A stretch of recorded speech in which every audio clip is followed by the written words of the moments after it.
आता शहरात हे मोहरम आणि आषाढी एकादशी असा सणोत्सव एकत्र साजरं झालं होतं.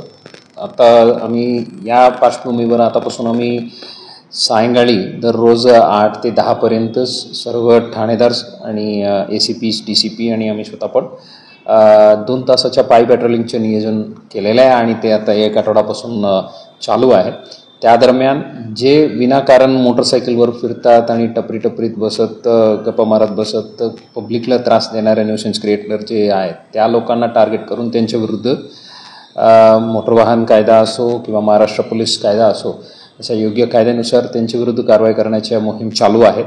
आतापर्यंत चांगल्या प्रतिक्रिया आहेत. यात जे काही जुनी थडीपार आहेत ते इथं इलिगली इथं येऊन राहतात किंवा कोणाच्या विरुद्ध नॉन अवेलेबल वॉरंट बाकी पेंडिंग आहे अशा लोकांना टार्गेट करून त्यांच्या विरुद्ध कारवाई करण्याच्या प्रक्रियाही चालू आहे. सर्व सोलापूरच्या जनतेला विनंती आहे, कामानिमित्त बाहेर पडले तर ठीक आहे, पण विनाकारण बाहेर येऊन मोटरसायकल सोडून चौकात बसणे वगैरे ते अवॉइड करावे. विनाकारण कोणी आढळून आलं तर त्यांच्या विरुद्ध कारवाई करण्यात येईल.